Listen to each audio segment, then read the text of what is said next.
Going live, and we are live. Hello, hello, hello, and welcome to episode 12 of Talking Tech, the weekly podcast from MobileTechTalk. This is of Leaksters and Marshmallows. Joining me today, we have Mark and Chris. Say hello, guys. Hello. Hello. Well, the camera's over there, not there. Yeah, it still kind of like weirds me out when it's the whole different angle thing. I could flip the lid down a bit, but I just can't be bothered. Yeah, that's a lot of effort. So, thought you'd want to see this. So moving on, today is actually, we've got quite a lot of news. So after the last couple of weeks where it's been kind of dull, news-wise, this week there's actually a fair amount to talk about. So I'm actually quite excited about this. So if we have nothing else to say in the meantime, I think we're just going to jump into it. Is that alright? Yeah, fine. Hit me with your best shot. Yeah. So, do you guys remember Jolla? Yes. Who doesn't?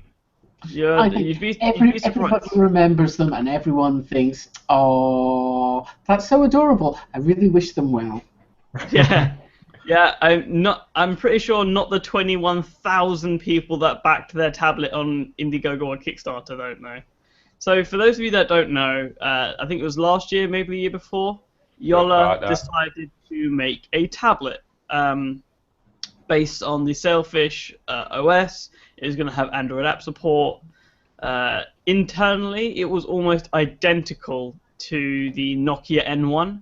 So it had the quad-core 64-bit Intel Atom, I think like Z3750, 2 gigs of RAM, 7.85-inch 2048 by 1536, blah, blah, blah, blah. The external design followed the phone, whereas the two sides were completely flat and the top and bottom were curved. It was a really cool design, it was really aggressively priced, if I remember. I think it was $190 or something like that, which is still quite a great price for what this is. I suppose I wouldn't say it was that aggressive. It was basically the same as the Nokia was being sold for. Yeah, but about 5 people bought the Nokia one. Yes, well, the whole refusal to sell it outside of China. I think there's the China one, and then they 9 months later released a Taiwanese version which had Google Play, which is near impossible to get hold of. Trust me, I've tried. So 21,000 people backed Jolla in I think it was Kickstarter, but I could be wrong. So how many people used to work for Nokia again? A lot. Would it be about maybe 21,000? Oh, that's it's Indiegogo. Okay, so 21,000 people backed Jolla on Indiegogo for a tablet. Only 700 tablets will ever ship. I'd be pissed. So 20,300 people are never getting a tablet. They will eventually maybe get a refund. Yeah, I have to say, I find this somewhat odd. Why only 700? I mean, surely if you're producing 700, that means you at least have them into production. And surely it would be maybe advisable to scale up production by going back to backers and saying, look, we're really sorry, we screwed up the pricing, we need an extra $50. And if you give us the extra $50, you can get your tablet. It seems to be because they started shipping the ones they had a couple of months ago, but they only apparently shipped 260 of them. So they're producing 540 more. Yeah, I mean, that's it. I mean, do they have three middle-aged ladies making them? I mean, there's a little person hand laminating the glass panels. Yeah. Could you imagine doing that for a living? No. No. So yeah, I don't know why 700. It's a really strange number. Still though, that's a kick in the nuts, man. Kind of. $2.5 million from 21,637 backers. I want to know. 700 of them will ever get a tablet. I want to know how are they defining who's getting it and who's not. I don't know. It's got to be luck of the draw. I mean, it's either luck of the draw or first come, first serve. Like whoever got their order in first. See, if it was me, I would personally do it as whoever the ones that pledged the most. Yeah. Like 700 that pledged the most. They would, in my opinion, should get it. I don't know. I have to say though, I think there's one thing really actually very positive out of this, is that when you back something on Indiegogo or Kickstarter, people really need to learn to accept you are not buying a product. Yeah, it's not a pre-order. No, it's not a pre-order. You are investing in the potential future production of something, and as an investor, your investment can go poof and go away. And people, I think, don't kind of really understand that when they back things. Not every Kickstarter is a pebble. Sometimes you get a Xano drone. That's what happens. Xano drone. I can't say I ever recall seeing that.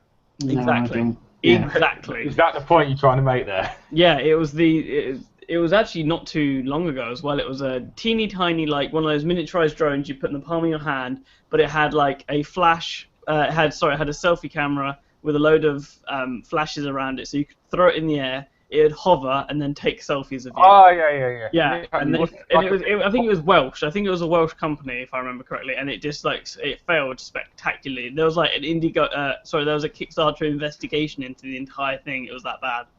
Wasn't that like a football shape, like a sphere with the cameras? No, that was the Panono, the 360-degree camera. I quite like that actually. That shipped. But no, if I can find the Xano thing, I'll send it to you guys in Slack. But yeah, what Mark said is the thing. You're not buying. You're not buying a tablet. Yeah, you're buying the idea. Yeah, and lots of company investments go tits up. Yeah, that's just what happens. And I think something kind of fairly high profile like this is a nice reminder for people that you're an early stage investor. You might get absolutely nothing back, and because I think people do just view it as they're pre-ordering something. And I think it's because we've seen so many things, especially Kickstarter, not so much on Indiegogo, but especially on Kickstarter, that are essentially pre-orders anyway, and people just assume that is what they all are. There's a lot of things. The bigger ones are. Like the bigger ones, I think the newest Pebbles were essentially treated as a pre-order, and people were pissed about it. Saying that, Pebble had already made the name though. Yeah, but it was kind of the thing that wasn't the problem. It was the fact they were essentially treating Kickstarter as a store when Kickstarter explicitly says. Yeah, essentially, there's sort of companies using it as a way of not having to pay pre-funding their suppliers. Yeah. And saying, look, right here's our order, and they nicely get to sit in a great big wad of cash. And they get a lovely amount of publicity when they fill their, was it 2 million in 50 minutes? If you hit your Kickstarter in 30 seconds or whatever it was that they did, there's a huge PR boost from that. Yeah. So moving on, because I kind of don't want to get down on this too much. Anything that seems to report to Kickstarter kind of does try and get me down, because again, not everything is a pebble, and sometimes you get an Ouya, which is amazing on Kickstarter, and then turns out to be slightly disappointing in real life. Yeah. So moving on, something slightly more upbeat, not a hell of a whole lot, but slightly more. The Honor 5X is the first Honor device to go on sale in the US, where they spell Honor without the U, for $199. So January 31st, which was yesterday as of the recording of this, it's online only and unlocked only. I think it's, where is it? It's not Amazon, is it? Honestly, I can't find out. I think it's not. Let me have a look on Amazon. It should be up for pre-order. I mean, I'm guessing it's not High Honor because that's like the UK one. But either way, balls! I was going to say something and I've totally forgot. Well, I'll go in with so $199. Although I suspect that's probably what they're going to want to charge in pounds. But, you know, that equates to, Google tells me, £139 today. And plus you VAT, know, that comes to about 170. Yeah, or depending on where you are in the US, whatever your equivalent sales tax will be. But yeah, I mean, I think that comes in as a really good phone for the money, which I think that, you know, I said that the other week, I think that's what Honor does. They don't make the world's most amazing, spectacular phones, but for what they cost, they make really, really solid offerings. Oh, by the way, it is highhonor.com/US. Is where you can buy it for High $199. Honor. Yep, You can also buy it on Amazon as well. It is showing up on to Amazon buy it as from well. Amazon. Yes, I'm sorry, I'm let me sorry, think. Honor. As much as I love you guys, I'm buying through Amazon, not through you. Yeah. Are you going to buy from Amazon or a site called High Honor? Yeah. Like, because they're trying to be that cute. sounds. I mean, it sounds absolutely legit. I mean, doesn't it? High Yeah. Honor. Oh yeah. I'll give my credit card details. No problem. What was it? The other one is it's Get Pebble for Pebble's website. It's getpebble.com. Yep. Why not? At just least that sounds like English. Again, there's not really much more to say. We know the Honor 5X is definitely coming to the UK as well. 3 UK are obviously the partner. They have been since the Honor 6 Plus.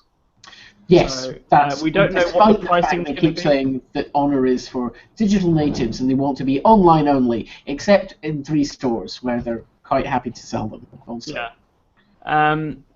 Hey, I'm cool with that. I like being able to walk into a 3 store and actually play with some Honor stuff because they don't send me things anymore. I like to walk into a store and play with stuff. I do think the marketing's a bit mixed up.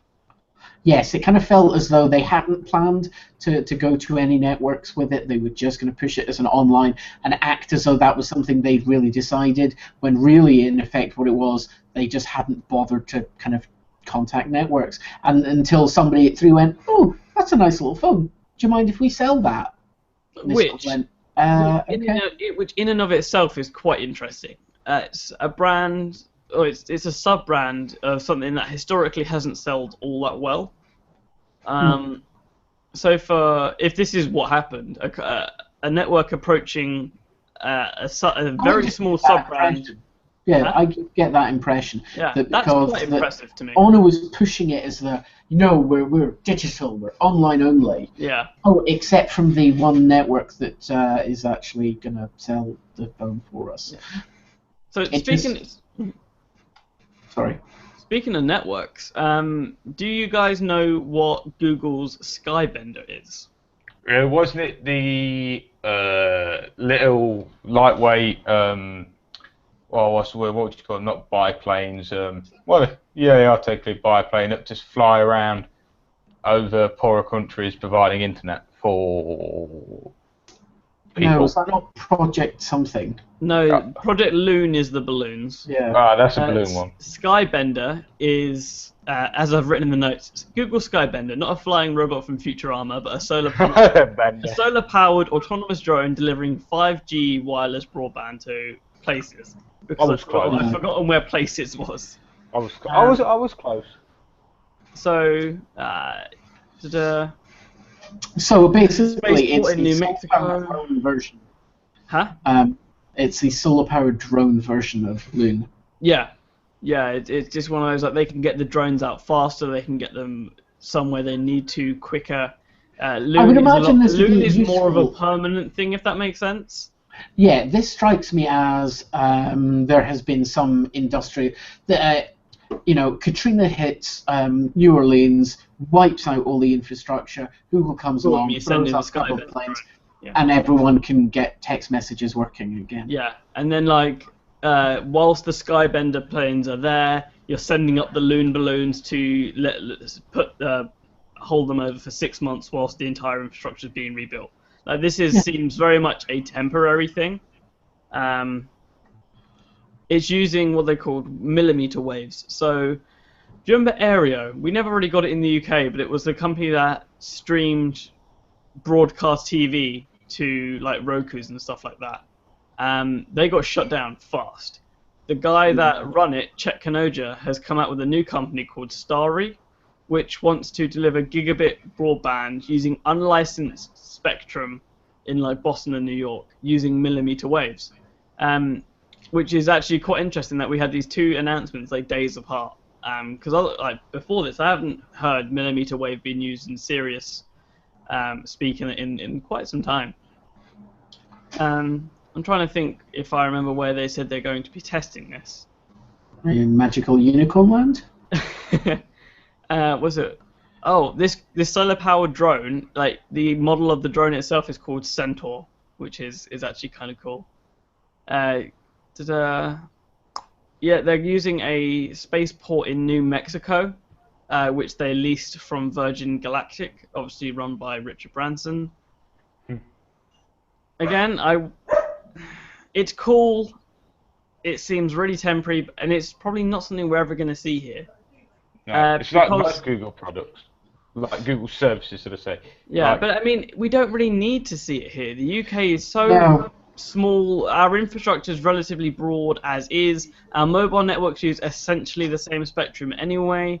We actually have good laws that like let us be able to switch between ISPs and mobile network operators pretty quickly. It's not like the US where it's a major clusterfuck. So yes, I mean I see this as.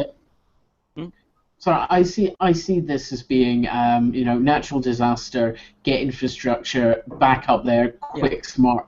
And the fact is that, weather-wise and geology, we just don't really get that here. I mean, Europe is, okay, like Greece and Italy might get the rare occasional earthquake, but that's it. We don't get infrastructure-destroying events like they do, in Asia, like in Asia, hurricanes, tropical storms, tornadoes, earthquakes in California and Japan. Yeah. Oh my God, Japan with like Fukushima and everything. That earthquake was horrendous. Yeah, I mean, we just don't get that kind of destruction. Yeah. I mean, there's not really much more to say. Again, I want to see this become reality. I think it's not part of Google X, or it's not called Google X anymore. I think it's just called X Labs since the Alphabet shakeup. I don't think it's part of X Labs. Alphabet shakeup. Pardon? You said the way when you said about it was like X and then the Alphabet shakeup. I thought that was good. I don't know if you meant to make a pun out of that, but no, I'm so tired. Any puns are unintentional at this point. It's quite a good one actually. Very discreet. There you go. I'll take it. I'll say it's intentional.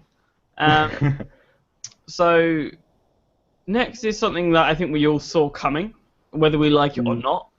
The Galaxy S7 set to be announced later this month. February 21st, so 20 days. Which I believe is the day before MWC starts. Ironic. If it is.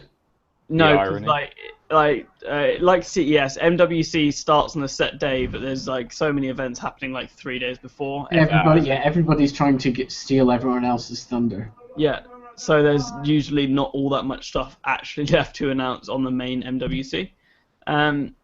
So yeah, Evan Blass, who apparently is writing for VentureBeat at the moment, or he just posted this at VentureBeat, leaked some supposed photos of the Galaxy S7 and Galaxy S7 Edge, and they look very Galaxy S60. Huh? I wonder if they'll do an Edge Plus, because I did like they will.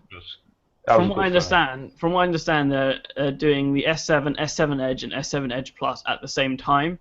The only reason they didn't do the S6 Edge Plus at the same time as the S6 Edge and the S6 is because the 5.7-inch Quad HD curved AMOLED panels weren't ready. Yeah, which in my opinion they should have left it at 1080p, but either way, I mean, like, I would have enjoyed that phone at a 1080p screen. I mean, the A9 then that would have been a regression.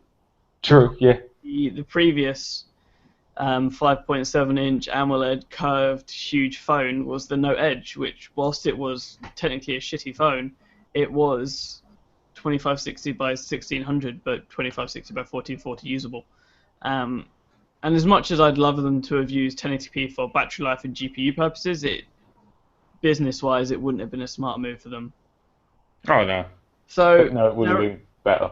yeah, there are a few things they're doing on here that I'm not all that fond of. First off, they appear to, if these photos are true, that is, and Evan Blass has a really good track record. He's EvLeaks, if you don't know who that is. They seem to still be using micro USB, which I know it's going to take time for everyone to move to USB-C. It's going to be a real pain in the ass, but I kind of wish there was almost like a cut-off date. So it's like, from January 1st, 2016, you can no longer ship a micro USB enabled phone. They would never have done that. Like, it'd be impossible to implement. But I kind of wish everyone this year kind of had to do USB-C. Because, again, I see literally no reason to continue using micro USB other than you've already got the cables. And the reversible ones are out, so... Yeah, I mean, like, if you're going to ship micro USB, at least put the cable with it as a reversible cable. If that's not... Well, there's still micro flips thunder, though. Huh? If OEM started shipping out reversible cables, they would kill mic flips thunder, though. Nah, no, they wouldn't. Like, it's one of those things. Like, To be honest, what's it called? Like, everyone makes lightning cables. That doesn't make it any less special to own a lightning cable. yeah, I have to say I'm not fussed about the. It's like, okay, do I think it probably should have USB-C? Yeah. Do I care that it doesn't? It's not the end of the world. It's not gonna have a few things. Like, it's not gonna be able to have the USB-IF, which is Implementers Forum. It's not going to have the standard USB-C quick charge, which is what the Nexus phones use. It's going to have to use either their adaptive fast charging or Qualcomm quick charge, none of which are bad, I should say. But it's not the USB standard, which is kind of the whole point of USB. Not all the extensions that companies add onto it. It's probably not going to have video out of the micro USB port. Like, oh no. Which is, but again, we'll miss that. When was the last time anybody used MHL or Slimport to get video out? I actually did do that about 6 months ago. Joe Hindi of Android Authority. Was it just to test something? No, I'd broken the screen and I needed to like display out. Joe Hindi, Android Authority app guy does to get his B-roll. Oh, Jason Howe from Twit does the same thing for Android. So basically, podcasting uber nerds use it. Right, okay. So, but only because like screen capture tools in Android are actually pretty terrible. I did find a good one. I found one that's like it lets you change the bit rate of the recording, but unless you set it at something crazy high, like 80 megabits per second, which makes the file huge, it looks terrible. And is a massive performance hit, like very noticeable performance hit. Well, saying that with the the Lenovo Link coming out, it will, in short, blast MHO straight out the park. I don't know. It's kind of I have to say, who pays attention to Lenovo?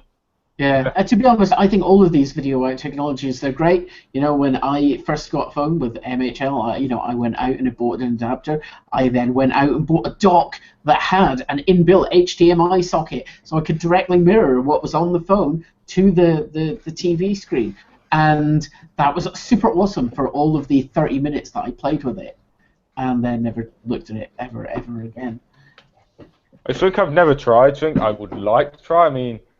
Oh, it's the first time you see it, it's awesome. You can throw your phone directly onto the screen, and especially with a 1080p screen phone. I mean, it's literally just pixel for pixel. You throw it up, and it's great. There you go. This is the BlackBerry Z30, which has the micro HDMI port that Mark's talking about. Not this particular phone, but no. I bought a dock that had used the MHL out. Oh, okay. So the dock itself had the MHL adapter built into it. So then from the dock that you could leave sitting next to your TV, A plug normal your phone size in. HDMI socket went in. And you So know, many jokes. awesome to play with, absolutely fantastic, and especially when you pair your Bluetooth keyboard and a Bluetooth mouse to it. Fantastic toy. I remember having the Xperia P, and it had a media dock, which was essentially that same thing, because the Xperia P had a micro HDMI and micro USB port, and this little dock you plugged into your TV, and it had a remote, and it opened up this weird media UI, which was strangely reminiscent of the PSP UI, and it was cool for all of about 10 seconds, and you realized every time you wanted to use it, you had to leave your phone.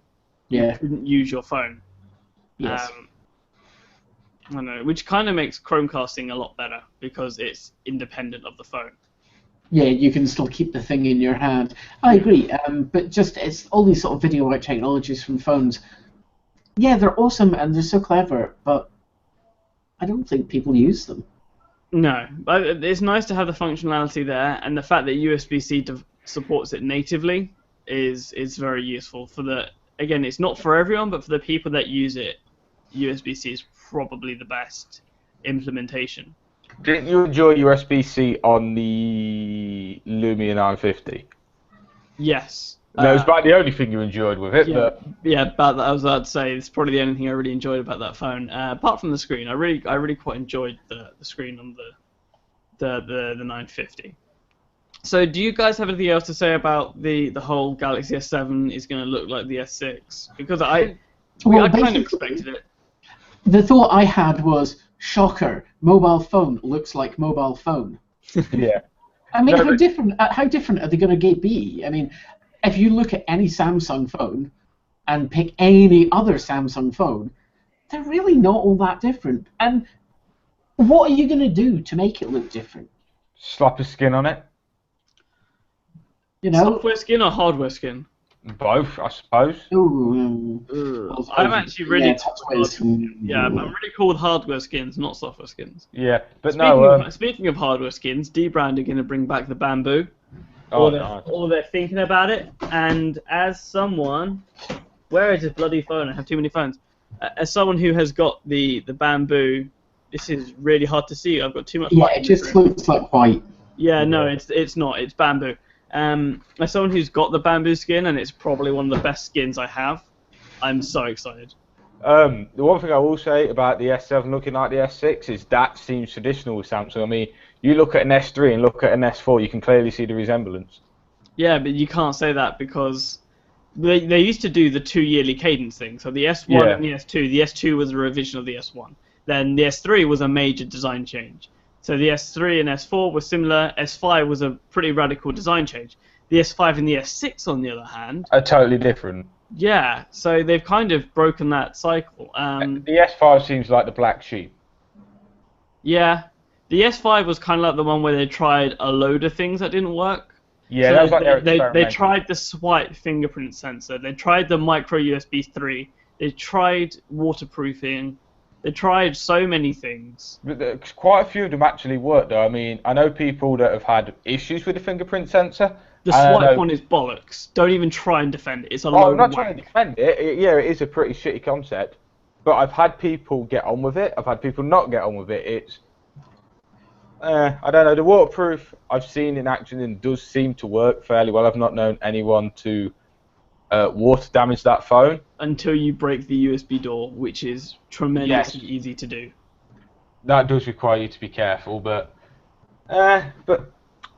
no, it's at the same line. It's going to pretty much look the same. It's what I come to expect. You look at the M7. I can't believe I still have this, but M7. Probably the best colour of the M7 as well. Oh yeah. Oh, this is just a straight up black. M7, M8 just look quite familiar with each other. Yeah. I mean, that's how the OEMs make Yeah, phones. I mean, well, this is how designs iterate. If you look at the other big design thing that I think we all interact with is cars. Yeah. One revision of a car looks fairly similar to the next version, the next version, to the next version. And granted, over 20 years they changed quite a bit, but yeah, I was about to say between 15 and 20 years is when they or actually sometimes usually bikes it's 10 years, but between 10 and 20 years they'll do the new design. and then they'll iterate that. They'll iterate on that for the next decade. Yeah. It's not unusual. I think we're just used to seeing companies try weirder shit in smartphones. I think.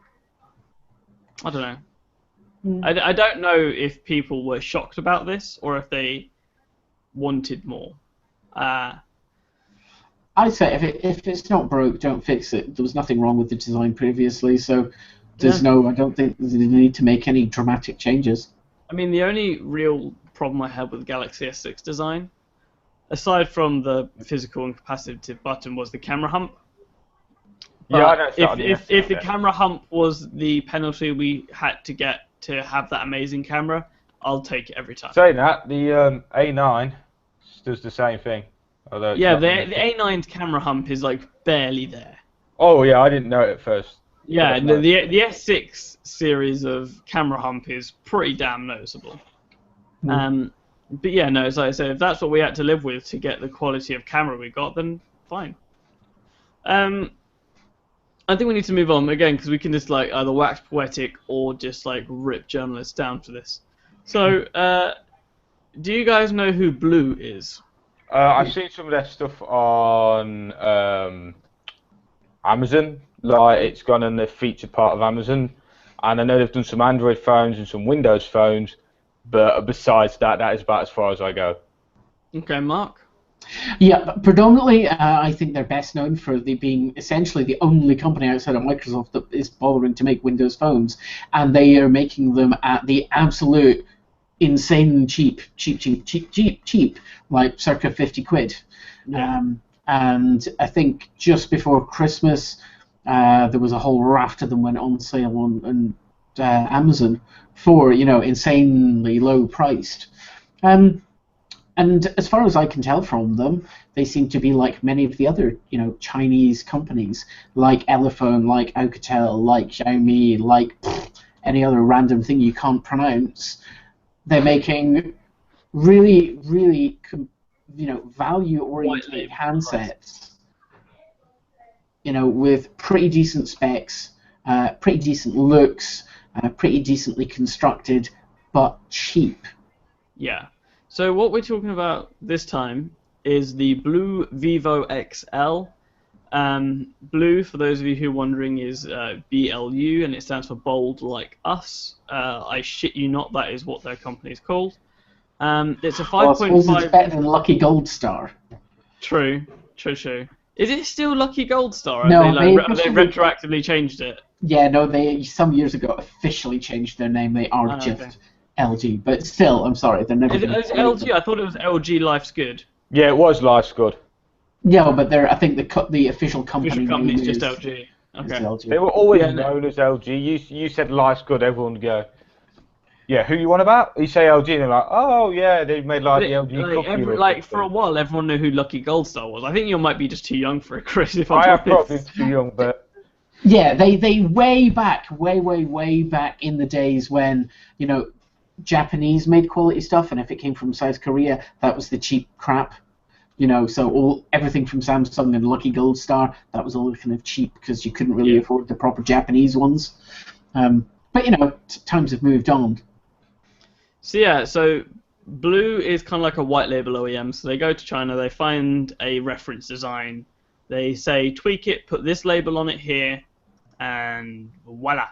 So the Vivo XL has a 5.5-inch 720p Super AMOLED display with Gorilla Glass 3 on top, a 1.3 GHz octa-core MediaTek processor, 2 gigs of RAM, 13 megapixel camera on the back, 5 megapixel on the front, 16 gigs of internal storage with a micro SD slot, all the LTE bands you'd want in the US, Bluetooth 4, 8, Wi-Fi, but only up to N. I believe it's only 2.4 gigahertz as well, so no 5 gigahertz. No, I don't know. Curiously, it does specify A in the spec sheet that you linked to.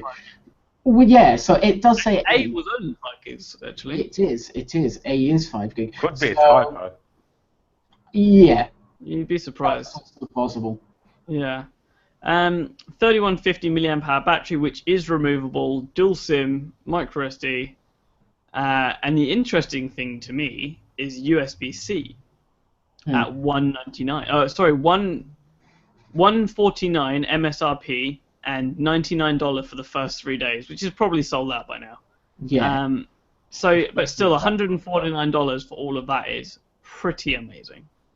Can you really get a good phone for less than $100?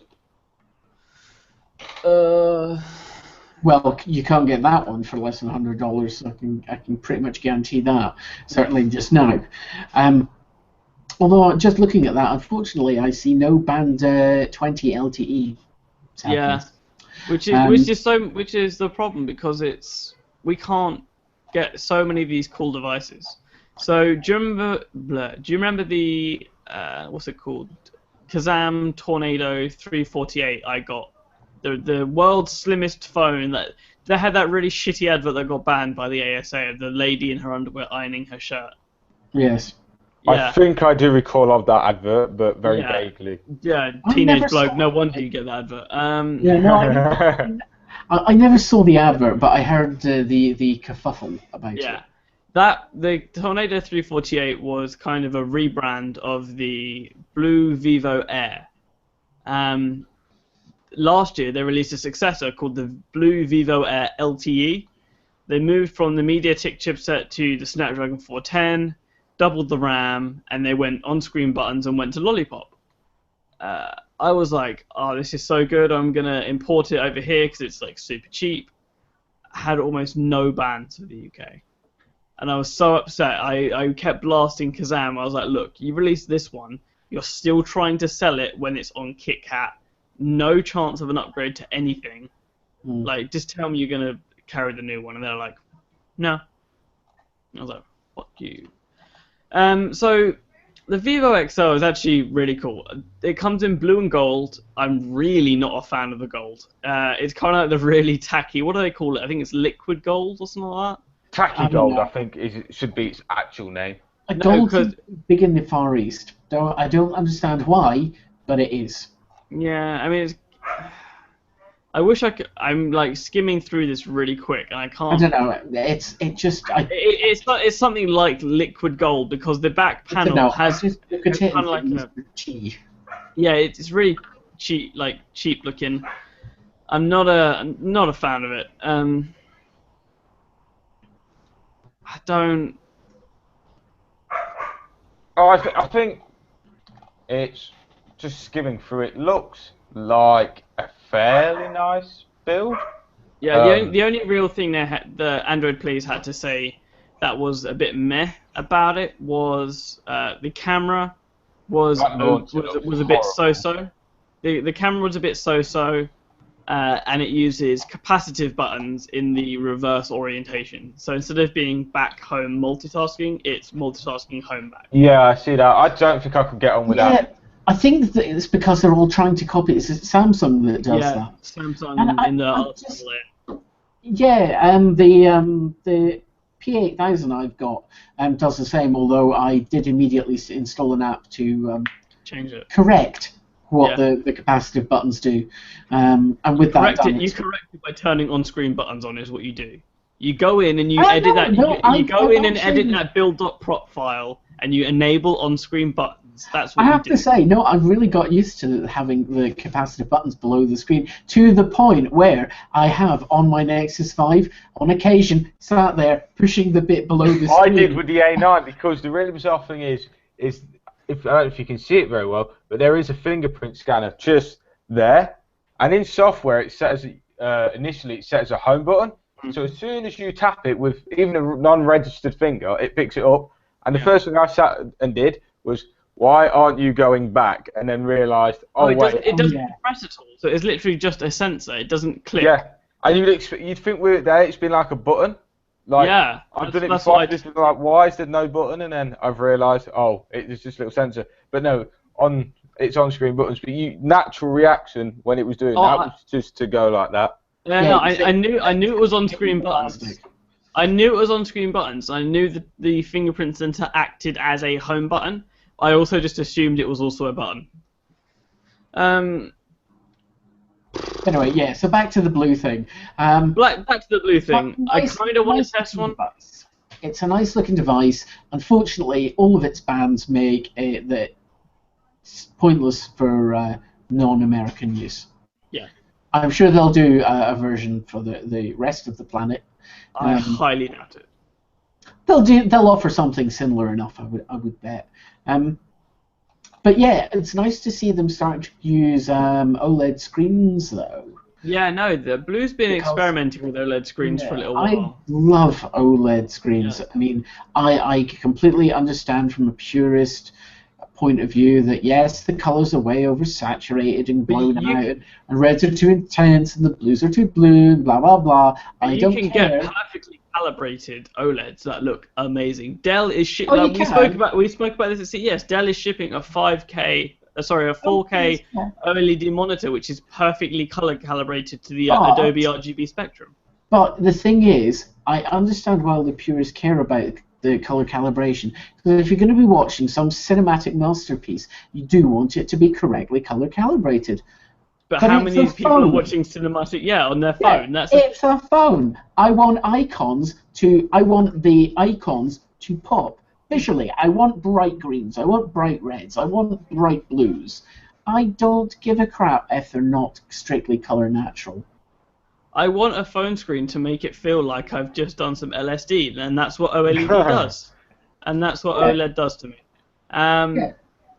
So, moving on, it's another phone from another Chinese company, is Xiaomi. So, Xiaomi's been on a kind of like, a releasing spree this last 6 months or so. They've released a lot of phones. And the newest one has been the Redmi 3. And GSM Arena got their hands on one from, I think it's Honor Buy.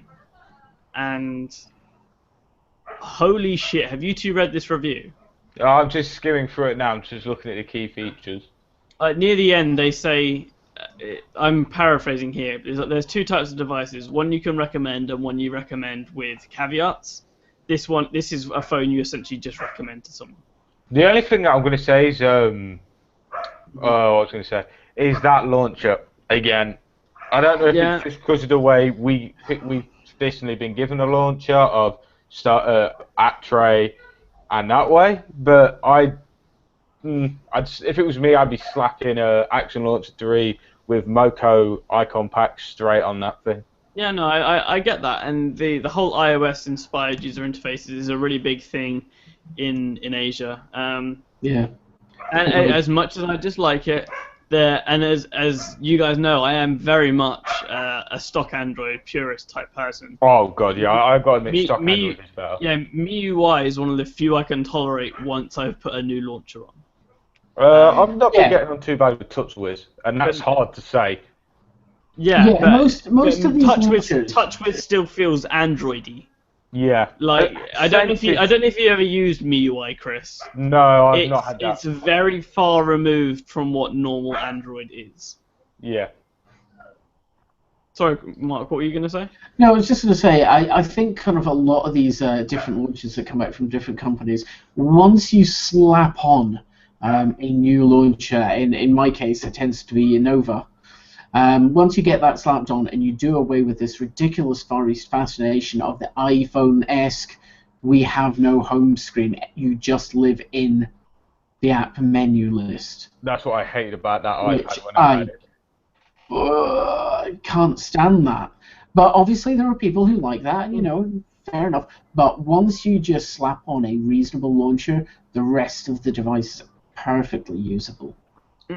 And that's something I wish I could say about most UIs, but very, very few UIs are ever as cohesive as MIUI is. If you kind of want a thing of how to do Android skinning right, Xiaomi is probably the perfect example because they started out as a ROM developer. It's not a design flavor that I would personally choose myself. No, given the choice, I'd always go stock.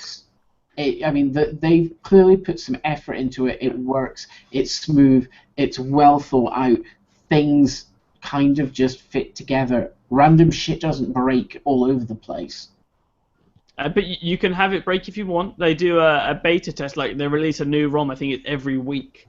you can sign up, and they will release a Yeah, ROM to like be every honest, I Friday. think that's a big part of why that ROM is so successful, is because It's very you know, community driven. they're the only one that I know of. I mean, I could be wrong, but they're the only people, you know, phone manufacturer that says, "Hey, here's our ROM, our launcher. You can go out, customize it, get it for other phones that we don't make." I think you can actually download the MIUI launcher from the Play Store. Probably, but you can also just download the whole MIUI as a separate ROM for various phones. You know, and I think it's that sort of the environment that creates. Yes, you can. And I'm again, gonna you can't give see that a anything. shot actually. Yeah, it's called Mi Launcher. Hang on, I'm gonna download it now. Go for it. So the Redmi 3 is a 5-inch 720p IPS display, an octa-core Snapdragon 616. So it's an iteration from the 615 that I despise and loathe so much. It's essentially clock speed bumps, and it seems to mainly bump up the clock on the GPU, if I'm correct, from like 550 megahertz to 800 megahertz. But it does have some other improvements which are very needed because the 615 sucks. What else? 13 megapixel camera on the back, a 4,000 milliamp hour battery. Yeah, I mean it's thin. It's not all that light. I can't remember what the weight is. Who cares, really? Yeah. When was the last time you picked up a phone? Everything's thin and light enough. Possibly.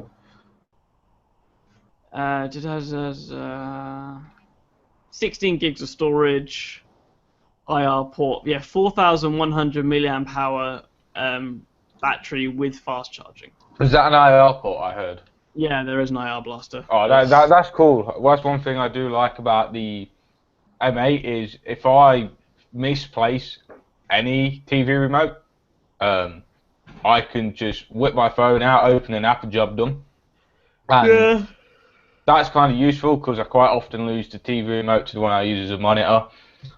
More than likely the one for the actual TV in here, and I know a couple of people that have got some dodgy remotes where they've just got gunk stuck in them and they can't be bothered to clean them, like get underneath, take it apart and clean it out. So it's just the button's a bit jammed. I just go, yeah, what channel number do you want? And just do it. And then wait till they fall asleep and turn the TV volume up. That's funny. That's fair enough. Like I said, it comes in 3 colors: silver, gold, and I think it's white or something similar to that. It's cool. I do really want one. 144 grams, by the way, is how much it weighs. So that's fairly light. Yeah, it's not too heavy, especially when you realise that most of it is made out of aluminium as well. Big chunk of aluminium this is. Yeah, there's one thing I really don't like, aside from it uses capacitive buttons like every MIUI phone. Yeah, in the wrong layout. In the wrong order. That annoys me. Not more than the display having that black border around it, like almost every Asian phone this last year. So like all the Elaphones, the Xiaomi's, the what are they called? Honor has done it as well. It's kind of like, oh look, we've got a bezel-less phone or a near bezel-less phone, and then you turn the screen on it, it's like, yes, we've also got a 1/2-inch black bezel. Enjoy it. That really pisses me off. It's less noticeable on the black one, obviously because it's a black bezel all the way around. But on this white one, on the second page, it's really noticeable. Yeah, I don't really understand why companies do that. I just don't. And it's not like we can't make phones with no bezels. Like the honest, LG G2. I don't care. I don't want a phone that has absolutely no bezel. If a phone has a bit of bezel on it, fine. Yeah. It's not. It's like it's 1 or 2 millimeters. It's not like It's not measured in feet. No. I don't look at them and view it as a problem. Do you see the Do you see the flat tire on the Moto 360 is a problem? No. It is and it isn't.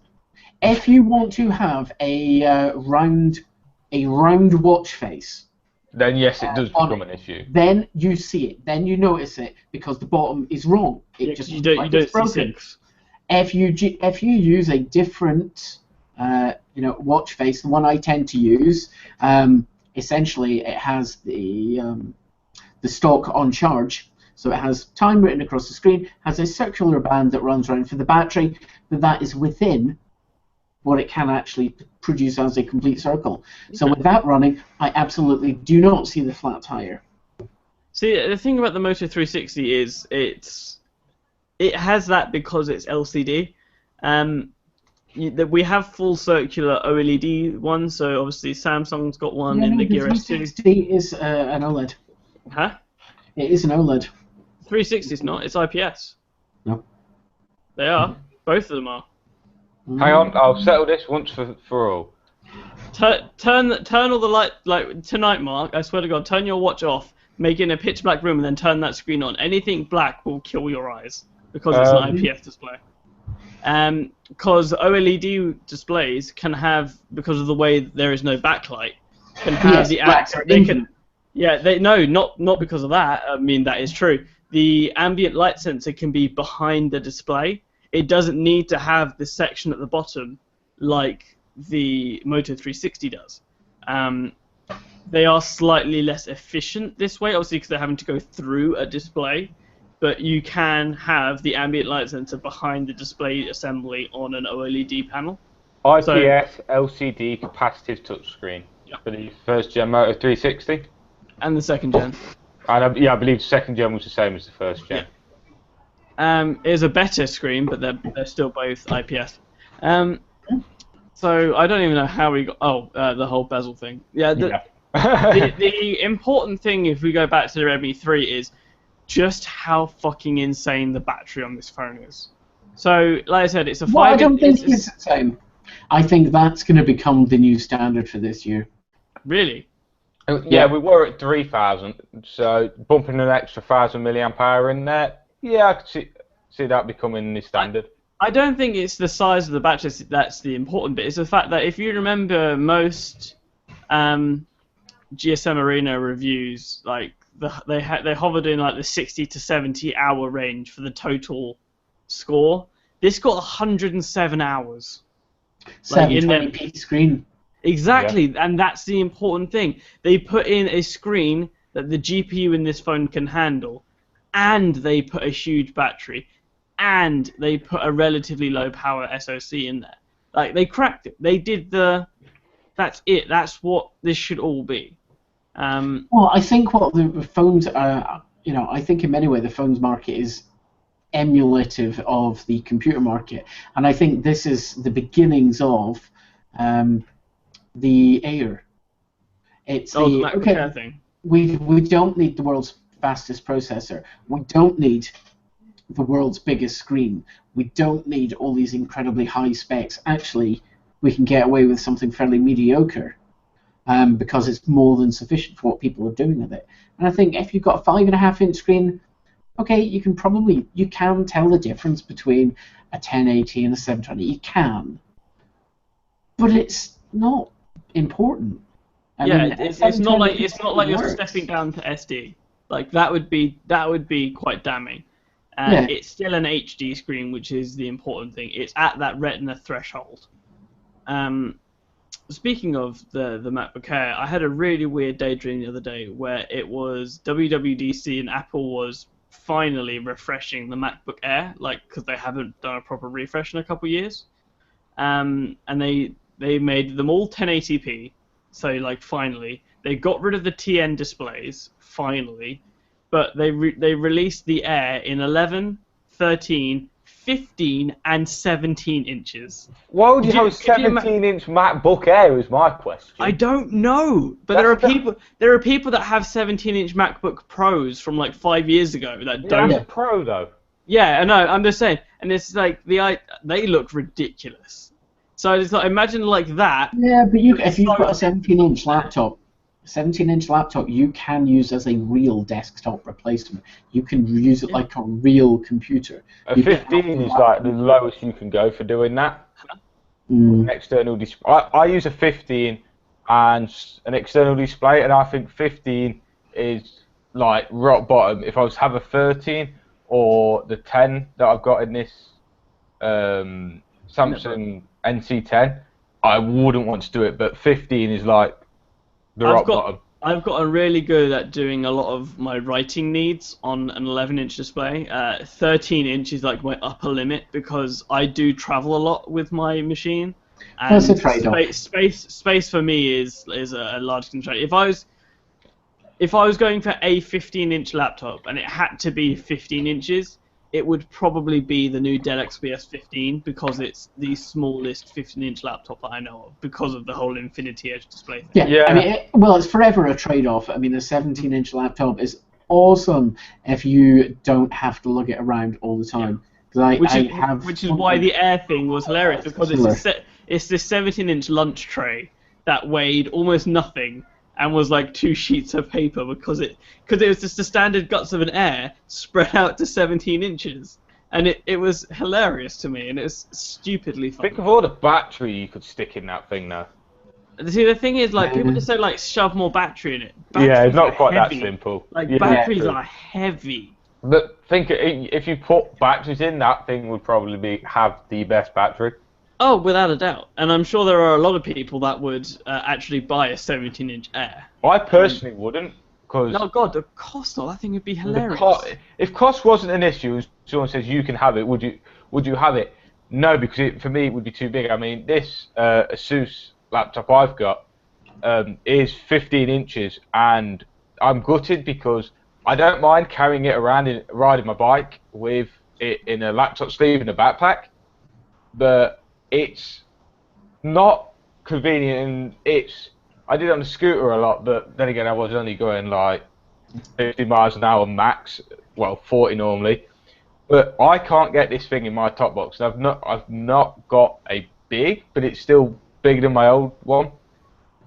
That's the one thing I'd think I'd get rid of. A 14-inch should fit in there lovely. That's why I kind of managed to get my hands on the little netbook that, if anyone read the review of Linux Mint, in a nutshell, it was great. This fits in the top box lovely, and I like it. So basically, this is why I love 11-inch laptops.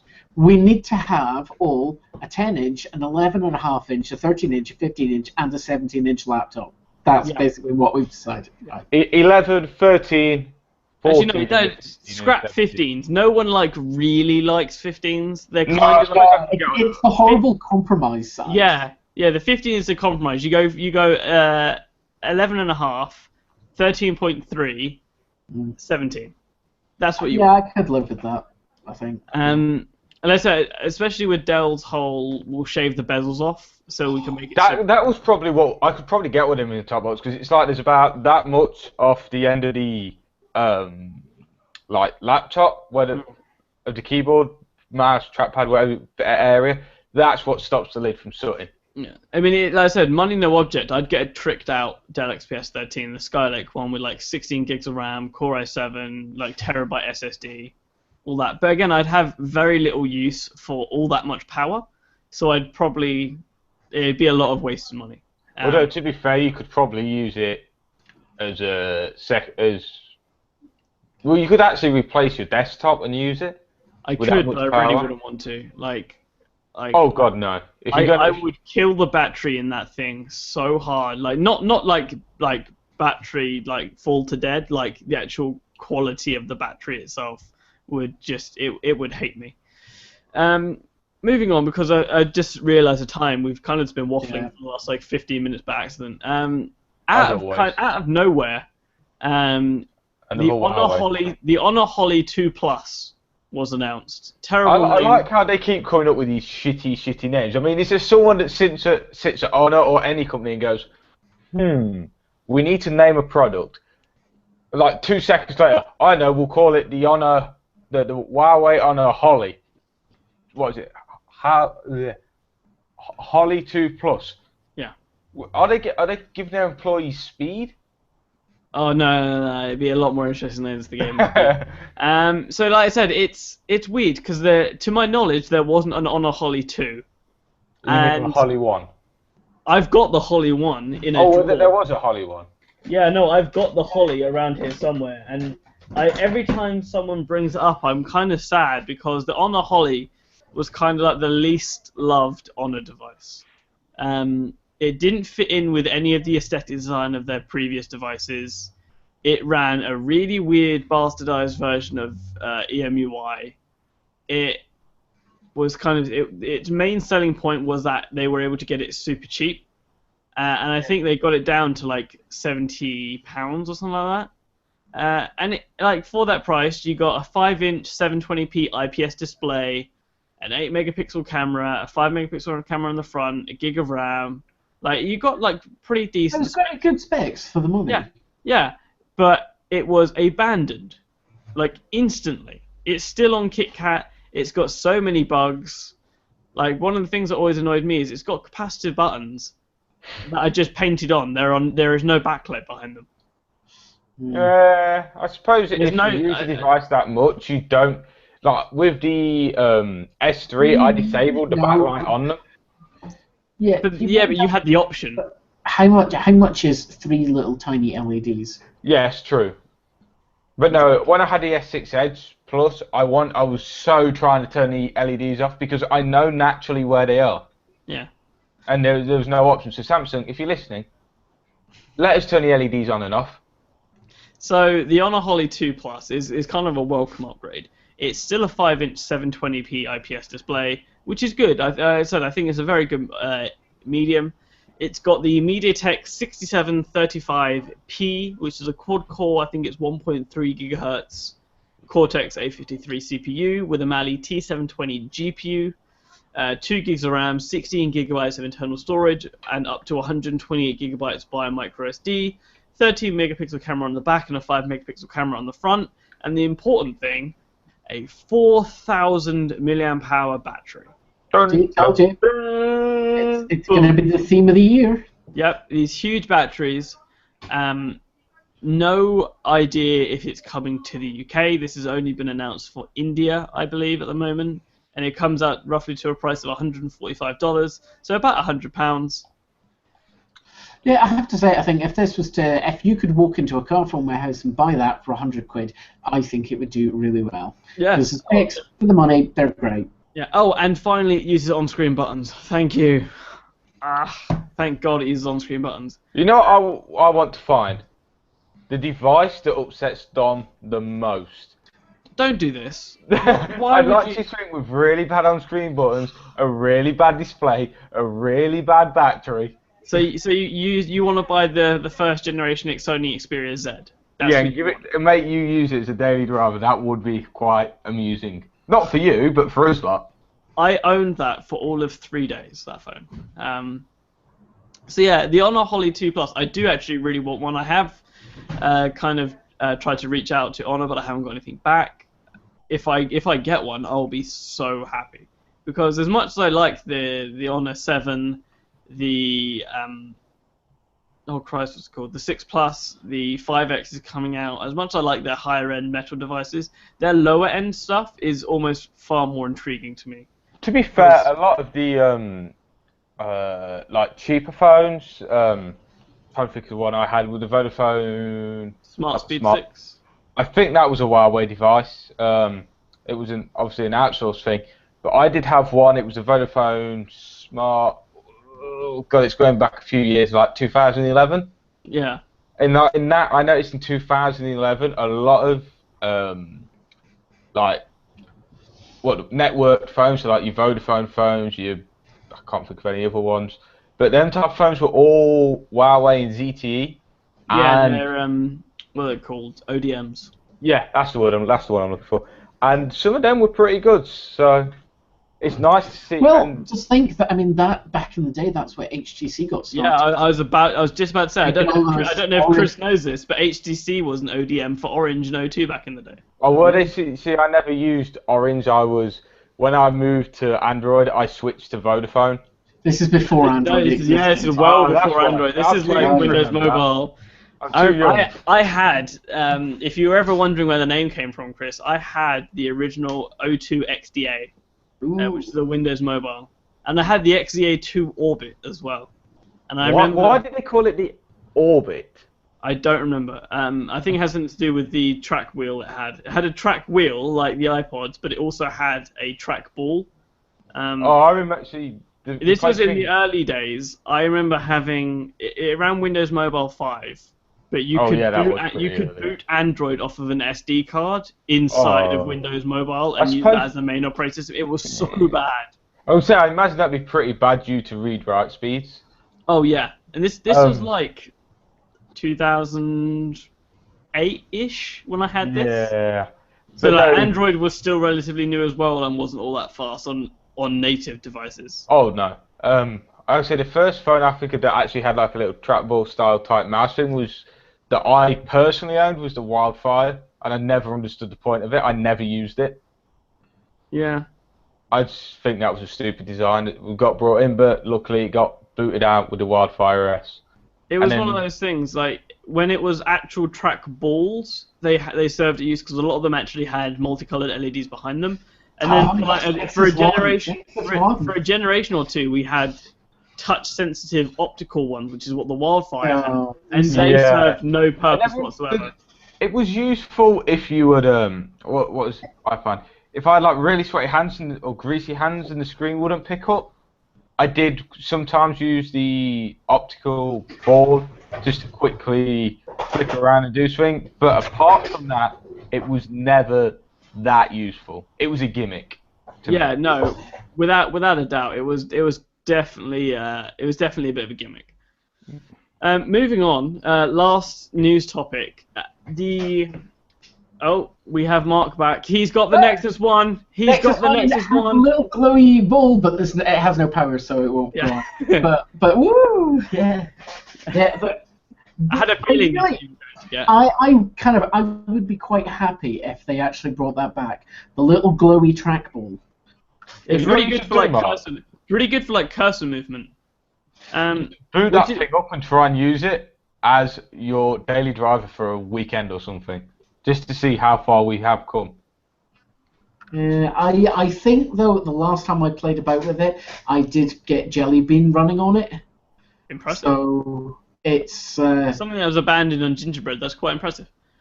Yeah, I would not be that surprised if there's a Marshmallow build out there for it. Probably. Get it and try it if there is. Moving on to the last news topic of this week, the Moto X Play. That dog is really not happy, is she? The Moto X Play was released late last year. If you read my review, I was kind of down on most of the phone because it didn't seem to really have much of a place. There was a lot of compromises in a lot of places, but the main one was performance. It was horrendous. And it wasn't alone. It was almost every Snapdragon 615 phone I had. They were pretty much all the same problems across all devices. Another thing they all had in common is they were all running 5.0 or 5.1. Over this last week, the Moto X Play has gotten Marshmallow. And Android Central, I think it was Alex Doby, posted a piece saying it completely transforms, it makes it a phone worth considering. And after having it on it for a couple of days, I completely agree. Whilst there are still many things about the X Play that ruin it for me personally, for a lot of people, I can now recommend this phone. Yeah, there's not really much more to say about that because you two haven't used the X Play, have you? No. Probably understandably after my ringing endorsement of it over the last couple of months. But yeah, no, this really does. The update really has done a 180 on the performance side. I've always been interested by it. I'm still seeing some of the Snapdragon 615 issues. So like the notification shade pull down is still somehow able to make it drop frames. I don't know how. The ISP still sucks. The GPU is still barely able to run a 1080p screen. These are all things it can't fix. The X Play always caught my attention, but it's not something I don't think I'd deliberately go out and buy. I mean, they've dropped the price as well since launch. So at launch it was $270 and it's now at $250. I'd like to see them get it down to the 200-ish mark, and then I can start recommending it, especially now it has Marshmallow. I'm not sure I could. No, the way you slammed it and then not still slam it, but yes, you admit that Marshmallow did do a better job. While my Audacity just glitched for a minute. I still think 200 is a bit hard to recommend, considering there is cheaper phones that are slightly better. Yeah, I mean, like, and again, I'm not gonna lie to you. I said the GPU still sucks. The camera is still just okay. The battery, what is that? Whoa. The battery is insane. It's a 3630 milliamp hour battery. I get 2 days out of this thing. I'm lucky if I get about a full day out of this. Yeah, like 3630 milliamp hour battery in this is great. It's actually really good. The display is a really, really nice display. I'd probably say it's better than the display they put in the X Pure, which was another IPS display. I really hate the fact they went IPS this year. But that is a Quad HD IPS panel. And again, that wasn't a bad display, but I still think this one's better. It's an okay speaker. It's kind of what they did with the Moto X 2014, where only the bottom one is actually a speaker. Like I said, it doesn't fix most of the issues I have, because most of the issues I have are hardware related. So like, it's still too big for me. It's still too heavy, really. Yeah. So the thing for me with Motorola is their support, or rather the spectacular lack of, if you don't live inside the US. Even then. Oh yeah, even then there's issues. But if you live outside of the US, they just now, fair enough. Lenovo just bought them. This could be all change, but going by their past history, various phones that they've had out, like the Defy, the Moto Pro, which just never came to the UK, the highly experimental and were clearly paid by Intel, was it the something the I? Razer I, the Razer I. There you go. The Razer I, only sold in the UK with the Intel Atom chip in it, almost identical to the Razer M sold in the US, but that got updates. Did the UK I1 get an update? Ooh, did it hell. And that's kind of the problem I have with Motorola, including they've true to form with the hardware that's in the first gen Moto G is essentially identical to the second gen one, but the first gen one is just over that 2-year hill. So they've said categorically, we are not supporting it. Marshmallow is not coming to it. Not from us. Not ever. You can go get fucked. Despite the fact it was the phone that put Motorola back on the map. Yeah, I was going to say. And hilarious. Despite the fact that the hardware is aside from the screen size, is the same as honestly, the second gen one. They're the same. Yeah. Oh no, I know. And honestly, if I replaced the battery in my first gen G, and if I could somehow replace the flash storage, but mainly the battery, I'm pretty sure I could go around using that again. Yeah, I mean, to me, hands up, it's a nice device, but it's the support. I don't trust Motorola. Motorola, time and again, has said, "Screw you, users. We've got your money. You can go spin." They seem to be doing really well in what's the acronym? I get so confused with these acronyms. But yeah, BRIC: Brazil, Russia, India, and China. They seem to be doing really well in like BRIC areas, because again, huge dense populations that will get really pissed off if they don't get an update. But again, like Europe is essentially non-existent to Motorola. North America seems to be getting less existent to Motorola. There's not really much more to say. Before we wrap up, I do quickly want to speak to you guys. I don't know if either of you got the doc open. This one topic, because we spoke about a couple of less known OEMs in this podcast.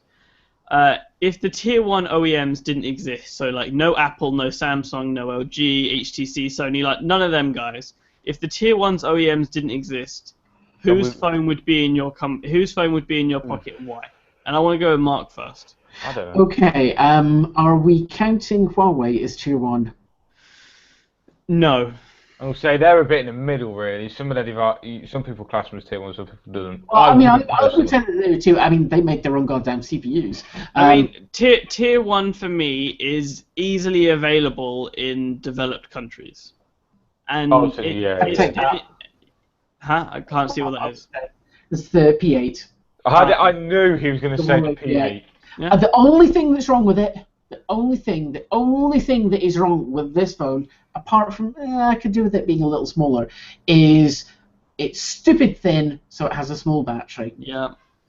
Okay, if I could get this with a much bigger battery in it, I would be absolutely perfectly happy with this. I haven't even rooted this thing. I haven't erased EUI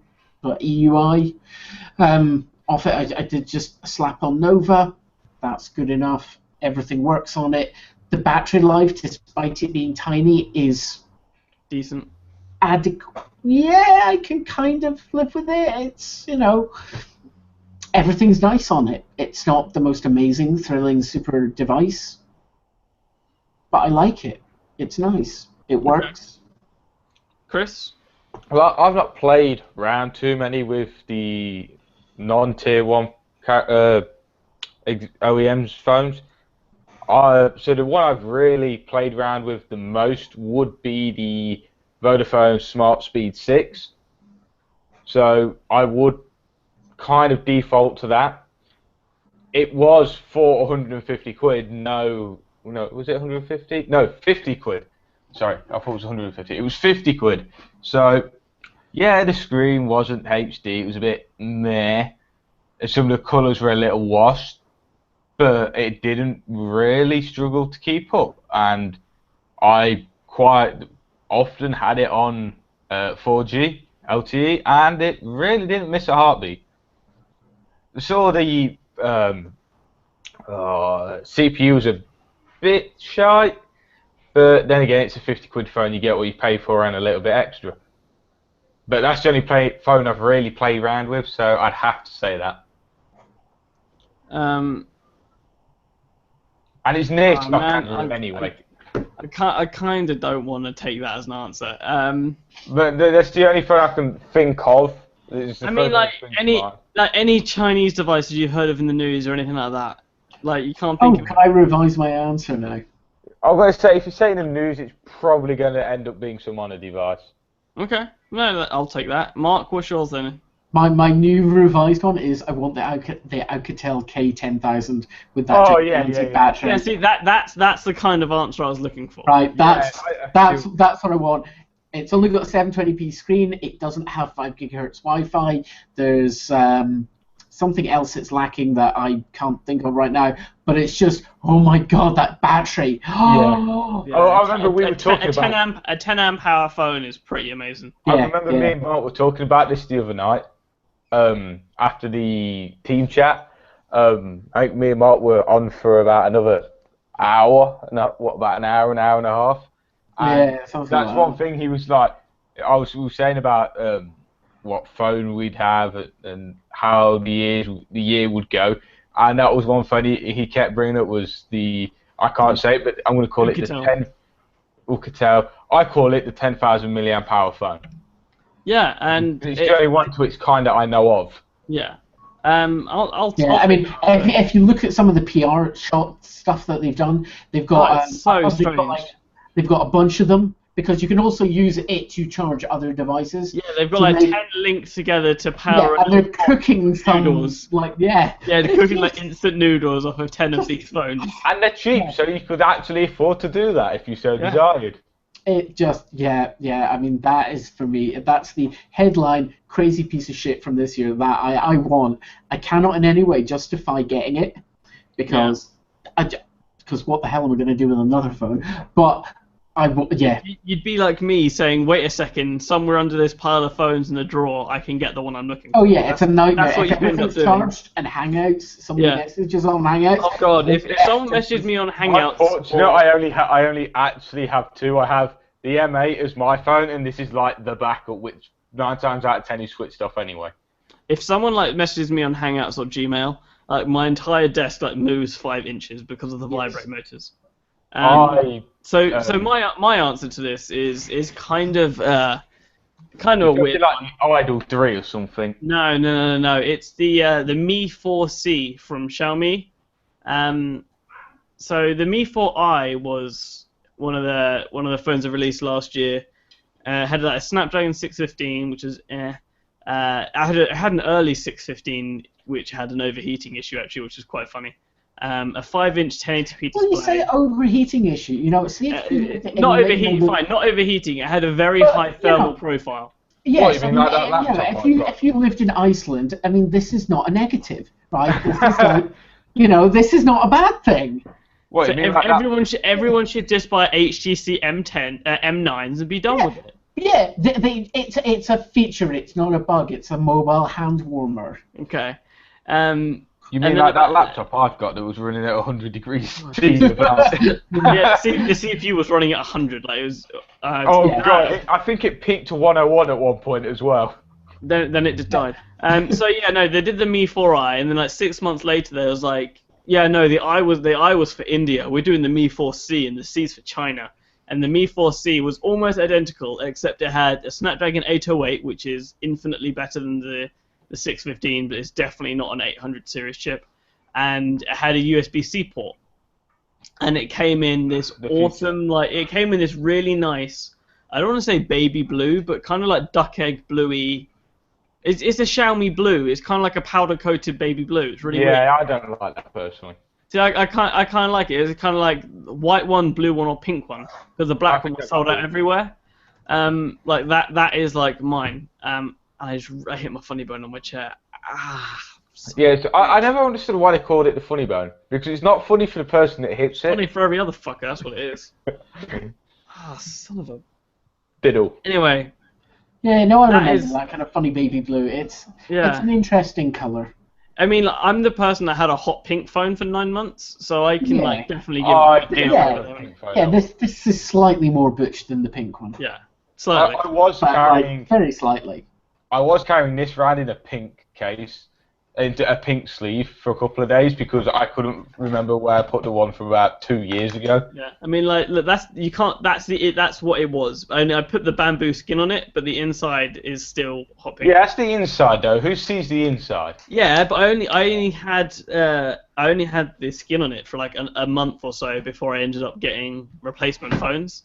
So for the most of the time I had that phone, it was hot pink. Because I broke the back cover the first time I took it off. Don't you just wish that all bloody phones would go back to having removable backs? No. I do. I wish phones would come in interesting colours again. What, you mean removable backs? Kind of like a very interesting red, which is so pink. I'd call that wine. That's what I'd call that. Yeah, it is. I would call it a wine red. They call it garnet red or something, don't they? No, that's Samsung's name. Oh, whatever. I don't know what this is called.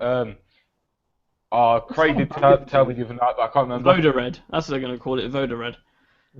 Anyway, I've just seen like Audacity and how long we've been recording for, so I'm going to wrap about 1 hour 20 minutes. Yeah, an hour and 25 minutes essentially. Well, yeah. So we were doing so well. By the way, when we were doing news, I was like, we might be able to get this under an hour. Nope. Yeah, that's like Dom finding the perfect phone. Yeah, that's not going to happen either. Or Mark, for that matter. There is no perfect phone. There is no perfect phone. If there was, like, all of this show, the searching would all be for nothing. Yeah, exactly. What was it? There's a quote I came across in psychology the other day, and it was like perfect for this, and I'm blanking on it right now. So, thank you for joining us this week for Talking Tech episode 12, the weekly podcast from MobileTechTalk.co.uk. You can find us at www.mobiletechtalk.co.uk. On Twitter, we are at MTTFeed. I am at mobile_dom. Mark is at Mark2410. And Chris is at ChrisWallace959. Find me on the interwebs at everything, because uniformed usernames does not half make life easier. I will definitely agree. On Instagram, we are Mobile Tech Talk. On Facebook, we are Mobile Tech Talk UK. YouTube and Google+, just search for Mobile Tech Talk, because I won't give us a fancy custom URL yet. We're getting there, slowly. And last but not least, check out our Patreon, which is patreon.com/MobileTechTalk. Because if you give us money, we can make better shit for you. And that is about it. I'm really tired. I don't know if you can tell, I'm like really pale today. I'm kind of hopped up on caffeine, and then I'm I've just got going to cold crash chips afterwards. in I've got cold chips in a chicken char grill. Which I'm going to eat cold. Did you say you got Guinness? I wish I had a Guinness. No. I definitely thought you just said you had a pint of Guinness there, and I was like, aren't you like 12? Like, you can't have Guinness. No, 17. Close enough. If I need alcohol, I just ask certain people. Job done. Anyway, thank you two for joining me this evening. And thank you for anyone that downloads this podcast later on. So, I have been Dom, this has been Chris and Mark, and as always, this is the weekly podcast from MobileTechTalk.co.uk. We'll see you next week. Goodbye. Now for food. Bye. Blah, blah, blah.